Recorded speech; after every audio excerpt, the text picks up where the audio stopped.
Hello, readers.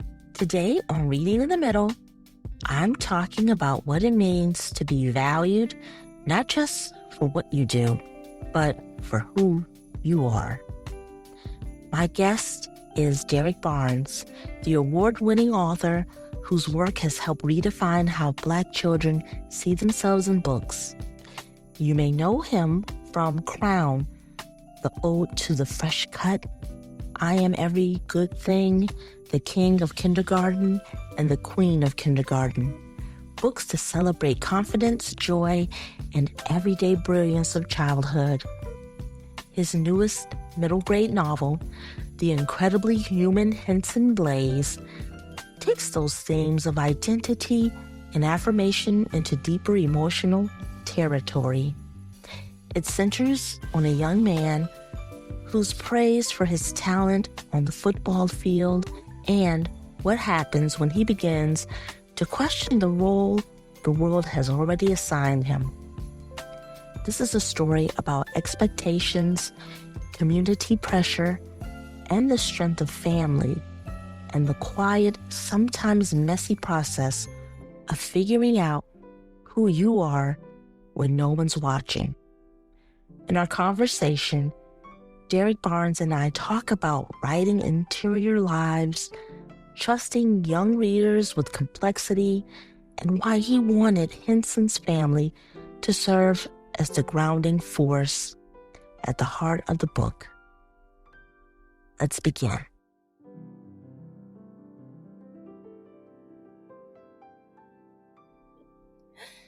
Derrick, thank you so much for being on Reading in the Middle. How are you today? I'm doing great.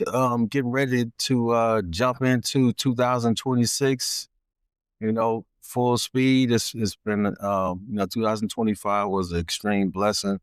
A lot of good things happened despite all of the craziness going on in the world. Just try to keep my blinders on and try to inject as much goodness in the world as I possibly can, and help me to keep pressing forward. Well, you are, and especially for 2025. Yes, it's been an amazing year for you. I want to talk to you about your middle grade novel that came out this year, The Incredibly Human Henson Blayze. And I'm just, I know listeners who have listened to me for over a year now, they're going to be like, you're always saying this book was great. So I'm going to tell you. Oh, that's right. That it is a wonder. It was so great to read. And one of my questions to you, like this novel, when you open it up, it begins with Henson being celebrated almost entirely for what he can do on the football field. Right away, you established how loud and how narrow that praise can be. What made you want to begin the story in a place where admiration exists but feels conditional? I think, growing up, I grew up in Kansas City, Missouri, and the home of the Kansas City Chiefs. And I'm your typical Midwest boy, barbecue, boots, pickup trucks, snow, football, So I listened to a lot of sports radio growing up and hear a lot of the callers call in. And when they talk about the athletes, they talk about them in such a way where there's a disconnect between them and who they cheer for on Sundays. Like this person probably could never be their nephew or son or brother, but some type of mythical creature, instead of a human being. And I have four boys.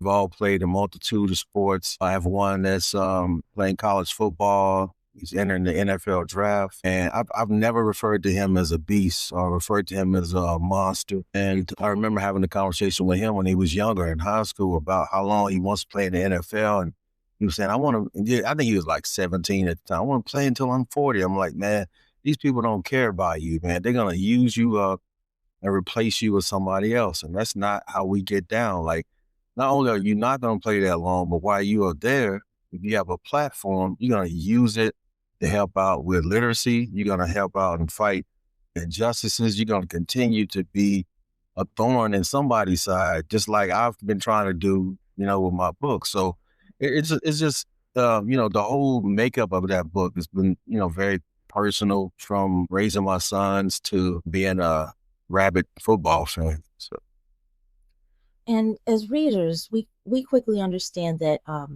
Henson is more than an athlete.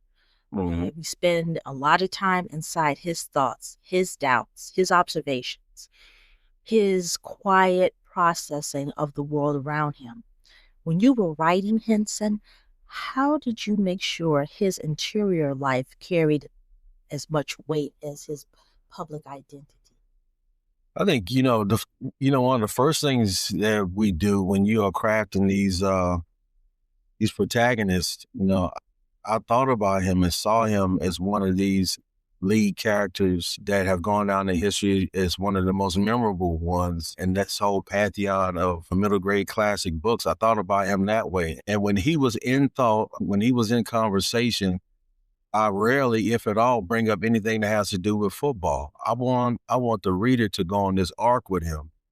And I wanted him to be very likable. I wanted him to be somebody that the reader could relate to, the reader could cheer on. There's a few flashes in the book where so my favorite part in the book is when he and Frida St. Louis, which is my favorite character in the book, they talk about what they want to do when they grow up.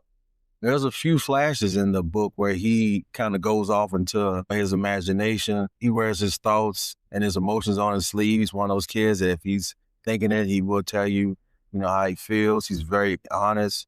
He's very nice. But the major flaw that he has is turning a blind eye to the bias and the racial bias in his town. He is willing to overlook that because these people hold him up on a pedestal. And I think we experience that in real life too, especially a lot of Black young men that play basketball, that play football. They're in spaces where if they were not athletes or popular athletes, they would not be treated so fairly. They would not be appraised as being these great human beings and these great athletes, if they were just normal uh, Black teenagers. So I think he has fallen for that, and he has forsaken his whole legacy. And he comes from a very rich legacy in this town of Great Mount, Mississippi. And thank God for Black women. Thank God for Black girls. Frida St. Louis. Her role in the book is to help him snap out of it. So, I said when I was on tour, I talked about her more than I talked about Henson, because her role in the book is extremely important. And that was one of my major themes too, is just to highlight the importance of Black women and Black girls in the lives of Black boys. I'm glad you mentioned that, Derek, because one of the things that stood out to me most in the role of Henson's family, how it plays in the story, Mm-hmm. when the outside world starts projecting expectations onto him, home feels like one of the few spaces where he's allowed to just be human. How Yeah. did you think about how family as a counterbalance to all that external pressure? I wanted him to see that when the crowds are gone and the lights are turned off and there is no football, there are gonna be people in your corner, whether you're famous, whether you are popular, whether you're playing on Sundays or Saturdays or not. And I was very intentional by every Black woman in this book not even talking about football to him. They were more concerned about his well-being. Yet the sister that owns the diner, while everybody else was going crazy about him playing football that upcoming Wednesday, she was more concerned about how he eating breakfast that morning, you know. And but the sister that ran the cafeteria at school, she was very cautious of all of the fluff and treatment that he received. And I think she gave him his first warning that, once they start acting like this, man, it's gonna be hell to pay, later on. So I wanted to make sure that he understood that family will always insulate you. Family will always keep you grounded. Uh, the people that really love you will love you regardless of, your status or if you're a famous football player. And I think Mika is very important in this book as well. He's a very pivotal character. He's always loved and appreciated Henson. And there's a few chapters, there's a stretch of chapters that I think is the most pivotal stretch in the book when they're in the hospital. And it was Henson's first time in his entire life being of service to someone. And I think that's important as well, that he realized that these people that really love and care about him had always looked out for him. And now it was his turn to be of service to somebody that cared for him. So, family, people that love you, they're going to always make sure that they keep you honest and keep you grounded. And that's such a great message to Mhm. people, especially reading this book and knowing how, like you mentioned to your sons, you should be able to go out there and whatever you believe in, go out there and fight and also be of service to those that may need help or assistance. You're Mhm. always going to, that's always going to be something that's important in life. Yeah. And in the story, there is a pivotal moment after the incident that causes Henson to step back and really question not just football, but his place in town. Mhm. Everything shifts. That choice doesn't just affect Henson, it affects the entire family. Yeah. Why was it important for you to show how a child's decision ripples through a household? Again, being the father of four boys, and we was just talking about this the other day, you're like, your kids and how you raise them and the information that you give them, it all goes in cycles in regards to how they receive it. When from birth to 11, you're like a superstar. They hear and listen to everything that you say. Somewhere in middle school between ages 11 and 17, they know more than you. But once, and I've experienced because we have three college students, once they leave the house and they go out and get a feel of what the real world is like, they come back many times and say, "You were right about things. Thank you." And I think a lot of Henson's father, I used my own self experiences, how, if you notice, he was very hands off, with Henson. He never told him not to play football. He never even, intervened. And I've kind of learned that later on in my parenting stage that it's so important to give them space to succeed, to fall on their face, to make mistakes, to have their own triumphs, and just really be here as a source of advice, a source of comfort, and not really try to guide them in every single decision they make. And I think that's what Deacon's presence was. He didn't pressure him at all in regards to taking over that land. I want you to go through this whole process and see how these people will eventually treat you. And what he said, came to pass. And when everything else fell around Henson, his father was there. And I think, again, I took a page out of my own life, really, to put into Deacon's character. Because as a dad, you want to protect your sons. Yeah, You want to, make sure that you raise them from a child, little baby, and then you want to see them grow, but you want them to have those experiences. But when you're saying to pull back, that's also giving them that freedom and that independence. yeah, And I like what you mentioned that they came back to you and told you that you were right because, yes, between 11 and 17, young people think they know more than you and you've been around longer. yeah. As the town in the book, as the town's response to Henson changes, there's a contrast between public spaces and private family moments that become even sharper. Mhm. What did you want readers to notice about the differences between how expectations sound in the community versus how they sound at home? So, one of the things I really wanted to lean on was expectations. When your children are very young, we all have these dreams and these expectations that we put on them. to become an engineer or to become an educator or become a doctor or whatever it is. But I've learned that around that 10 to 11 age range is when you really have to start allowing them to formulate and work on their own expectations, and because they understand what your expectations are. Especially in this house, we talk about excellence all the time and what that looks like. And what that looks like is just really putting forth effort, to be honest with you, put forth effort in every single thing that you do. And that there were people that have sacrificed, worked hard, came from nothing so that you can, kind of take the baton, as it will, and to run even faster rates. So Henson knows what these expectations are. He understands the whole family lineage, and Deacon has always lived in a space where it was just understood that when you get to a certain age, this property is meant for you. There's a lot of history behind it. They were the only Black family to own a cotton plantation. The white residents in the town were afraid of them because they had this ancestral power over the land. And he had an expectation of this only son that I want you to take over this land, but I'm not going to tell you that.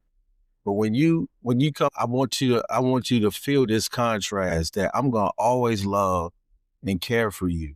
And this is always going to be a safe space for you. But there are still expectations on your life. And I want you to have your own expectations.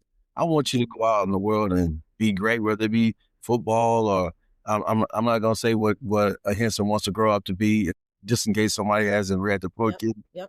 But this land is always going to be yours as long as you are Black, as long as you are Blayze. And that is the family expectation. But there has to come a time where the child understands that I want my expectations to be larger than anything that my parents have ever wanted for me. And so when he comes home, when he comes to that little 2-bedroom shack, Henson starts to get it as the story moves along. And the story only takes place in like a 2-week span. I think the lights start coming on when he's in that space, when his father puts on those records. He has a huge vinyl collection. And they also have dinner with Frida St. Louis. I think that's another one of my more pivotal scenes. I love that scene as well. But home is always going to be a place to reset, to restart.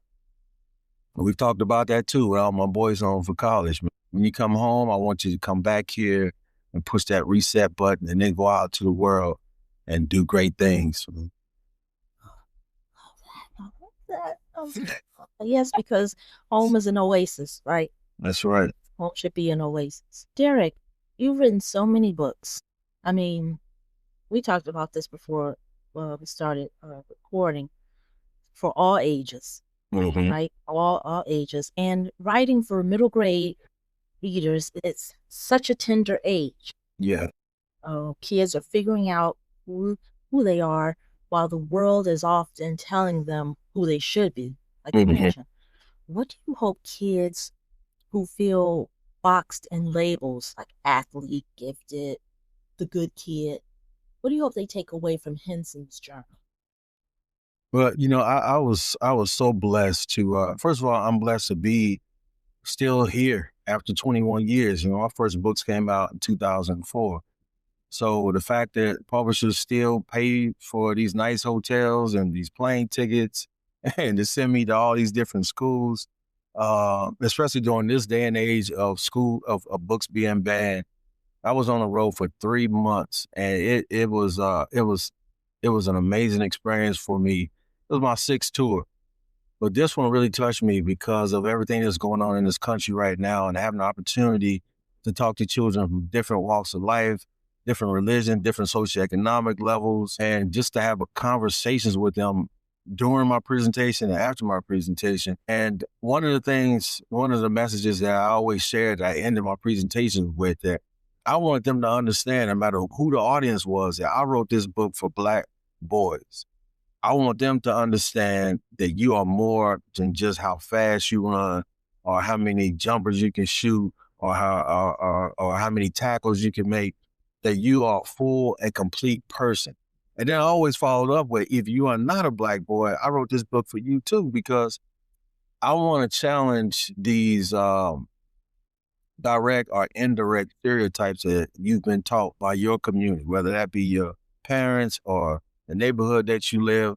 And when you see somebody that doesn't look like you, I want you to challenge these things that have been almost hardwired in their young minds. That's how these people grow up to be, adults, and still have some type of bias towards people who speak a different language and may worship a different religion. I challenge them to find somebody in their school that you've never had a conversation with, that may live on a different side of town, speak a different language, that worships a different religion, and sit across from them and focus on that person's, full humanity, and try to find the commonality in both of your lives. And you'll be so surprised about how much you have in common with someone that you've almost been programmed not to even want to, get along with. So I always left them with that challenge. And again, just had a lot of great conversations after my presentations.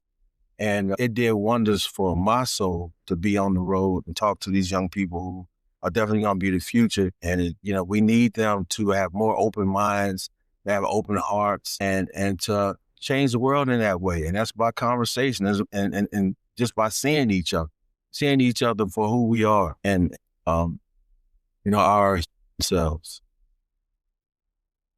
I could say it any better. Yeah, you're absolutely correct in that. And our young people, we sometimes as adults, we get like bogged down with everyday things, and we have to be optimistic. Sometimes it can be difficult when you're an adult to be optimistic, but we have to remember the young people, to let them know that they're change makers, and they can make change, and they can change things and do things to help and make the world a better place. And that's very important. So so thank you, and thank you for your work.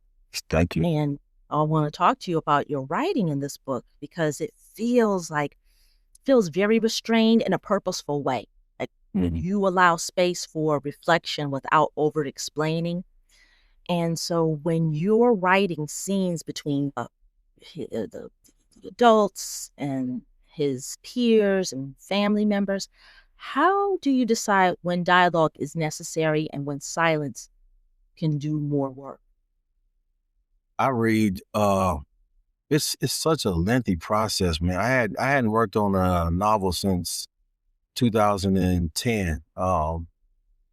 We Could Be Brothers was my last novel, and it's such a lengthy process, because you want to create characters that are relatable, and those characters have to interact with each other, and the reader needs to be able to decipher who is who. So you have to, it's just like giving birth, So I spend almost a couple of weeks to a month with each character, and I work on their dialogue. I work on what are their dislikes, what are their favorites, at like all the way down to the music they listen to, the clothes that they wear. I read a ton of poetry. I read so much poetry before I get started working on dialogue, because, the hope is that you create lines out of the mouths and the minds of these characters that really stick with the reader, for the rest of their lives. And, poetry helps me with that. And sometimes I do practice lines like this, when I have an interaction between Henson and, Deacon. It's not something that I might put in the book, but just having them interacting on some subject matter that has nothing to do with the book. How would Henson respond? What would Deacon say in this sense? And a lot of our communication is nonverbal. When you think about your daily interactions and conversations with people, so there are going to be gaps. There are going to be, sometimes we just hum. You know what I mean? So how does that character, communicate with different characters? So when I have scenes with Frida and Henson, I think about my 12, 13-year-old self around girls that I really had a thing for, and how I wanted to present myself. And I want to be smart. I want to be handsome. It was my first time wearing glasses when I was 12, and I had some big, goofy looking glasses. There was a girl in my uh, music class, and she was tall, and she had green eyes, and she had red hair, and she had skin that looked like cinnamon. And I could see her all the way down the hallway with these big glasses I had on. But as she used to come closer, I would take my glasses off because I didn't want her to see me with these pop bottle glasses on. I wanted to be suave around it. So I kind of think back to those moments and how I would have communicated. And then how would Henson, communicate? Because he's very forthcoming with his feelings. That's not something that I would have done, but I just kind of weave in those things. But poetry is, essential in regards to building dialogue for my characters. And also, Derek, you mentioned how Deacon has vinyl, right? We grew up with that. Yeah. So for your characters, I'm just asking you this, like, did you create a playlist for each of your characters? Is that something you thought about doing? Musical I just so we created a playlist after the book was over with, and I think it's on Tidal and it's on Spotify. Even though I've moved from Spotify because of their politics, I listen to Tidal now. But music has been almost as important as literature in my career or me becoming a writer. As anything. I used to copy down the song lyrics that I always had to explain this to the kids, but these liner notes, they had the lyrics to every single song. And I used to copy Stevie Wonder lyrics, Earth, Wind, and Fire lyrics. That was my first entry into poetry, into short stories, those very descriptive lyrics, and what it feels like to be in love, to have love lost, and that was my entry. Of course, hip hop music. Being from Kansas City, I'm a big jazz fan. Jazz musicians fascinate me in so many different ways. Being able to tell a story without using the tools that I use to tell a story. And I used to hope that I could be cultured enough to read a song title, Lavender Allen, Lavender Umbrella, and then I hear the song. And now at 50, I can feel what the musician is trying to convey, from that title. And that is so fascinating to me, to be able to use notes and a trumpet or the flute and to be able to tell a story. So music has been so pivotal to me. And so when I'm writing these scenes and I'm telling the story, whatever songs come to mind. So like he's in the kitchen on his way to school. My mother used to keep a radio in the kitchen playing the local R&B or old school R&B channel.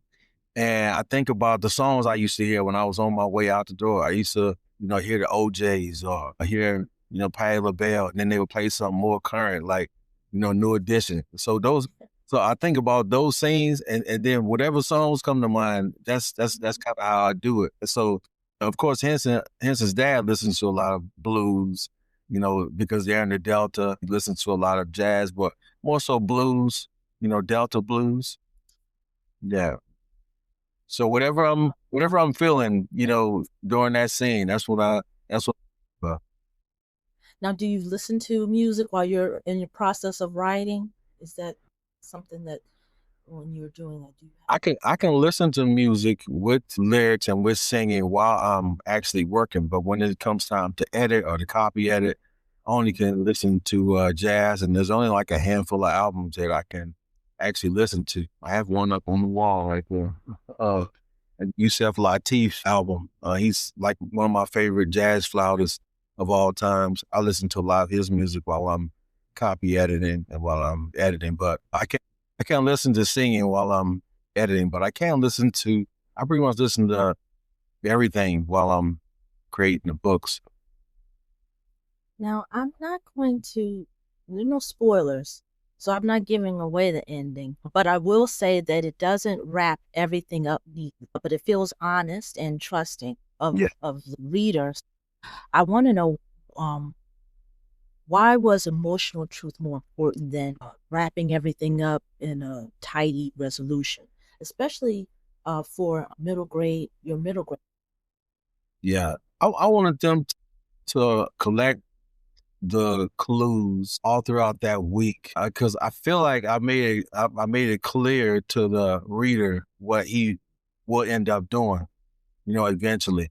But I also I want to leave it there so that they can have these conversations after piecing everything together about how the townsfolk treated him, after they've got a sense again of his obligation that his father has on him. I want them to piece together the influence that Frida St. Louis had on him and his interaction with his best friend. And then when they see the story come to its completion and how it ended, I feel like, and hopefully it will spark a lot of important conversation about who we are, about what's expected of us, about how we see athletes, about how we see Black athletes in particular, and what their roles are, not only in the greater society, but they also have their own lives and what their expectation is to themselves and to their family. So hopefully it'll, spark some very important conversations. It sure is. I could go on and on about that, but I will not because this is not you are my guest, so we won't talk about that. But So, I just want to say that this book is for not just middle grade, but it's for all ages. It's for teachers. It's for librarians. It's for I would say it's for teens as well. I know we say middle grade, but teens who read this and say, "Okay, I yeah. remember this. I remember this. I hear what this book is saying to me." Mhm. And it stays with you until the very end. So I love it. And I Thank you. just want to thank you for writing it. So Thank you thought you were going to get out of this, you. but you're not. We're getting ready to do the rapid fire Let's do it. Let's get it. questions. Are you ready, I'm ready. Derrick? Yeah, I stay ready. Nice. Good. I like that. They're just quick. They're just quick. All right. Okay, here we go. Henson Blayze in 3 words. Noble, honest, naive. A family scene that stayed with you long after you wrote it. Frida, Deacon, and Henson having dinner on that Saturday evening. The hardest emotional moment to put on the page. When those nights when Henson Blayze gave of himself of service to someone that he loves, those 3 nights, in the hospital. Football in this story. Freedom or pressure? You said freedom or pressure? Pressure. Pressure. Pressure for sure. One thing you hope families take away from reading the book together. I want them to understand that all of us have a role in trying to see not only the humanity in other people, but we also have a role in the lives of the people that we love to get them to understand, especially young people that are in our lives, that you have a multitude of talent, you have a multitude of interests, and life will, continue to change for you. You're not going to always be one thing or that one thing that you aspire to be. That we're going to constantly change and don't allow anyone to put you in a box. Don't allow anybody to do that to you. And most definitely don't do that to anyone else. So you don't do that. That's not great. Labeling people. Labeling is for jars. Right. And also a reader, when they're finished reading it and long after it's finished, what do you hope lingers with them the longest about their own worth, separate from talent, label, and expectations? I want them to, get to work immediately deconstructing any kind of biases that may have been directly or indirectly given to them. I want them to go out there and I want them to introduce themselves again to people that they may or may not know. And I want them to push that reset button and become a better version of themselves. I want them to become a better version of themselves. And I try to do that with every single book. I want to put a mirror in the face of these children, and I want them to understand that you will constantly, again, evolve, and the goal is to optimize who you are as a person. And sometimes we have to let things go, but during that whole process, you're going to gain so much about how you see the world and how you see other human beings. Derrick Barnes, thank you so much for being reading in the middle. Thank you for so much. I'm not talking about this podcast, but thank you so much. I always support my work. I appreciate you so much. Of course, your work is wonderful. And listeners, if you haven't read The Incredibly Human Henson Blayze, do it. Run out to your independent bookstore. Go to your neighborhood library. That's right. It's so important. Read it together. Is it on Audible? Or, Yes, it is. It is. Overdrive. It's on audio. It is. It is an amazing work. Audible. I even have the author's note. I did the author's note on it, so you guys make sure y'all check that out.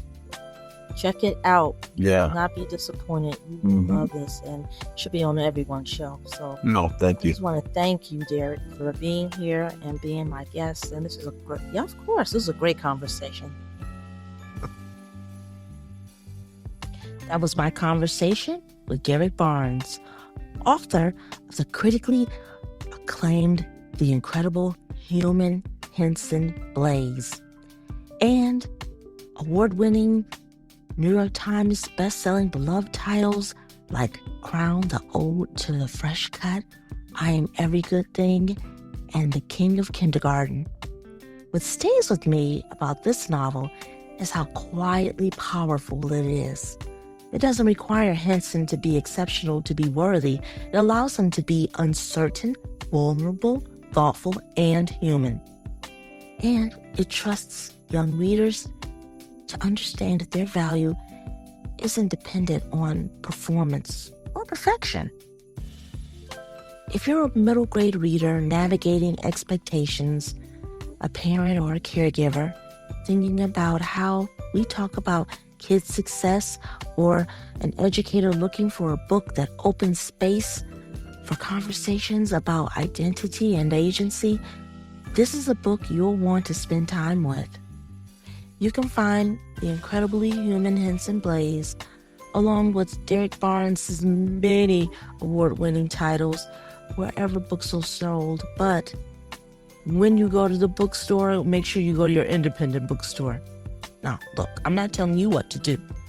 Do whatever you want, but it helps to support your independent bookstore and also your local library. And if you liked this episode, please share it with someone that would love to read these books. And also subscribe to the podcast. That helps also. I'm Anisha Jeffries. I'll stop babbling. And this is Reading in the Middle. Thank you so much for listening.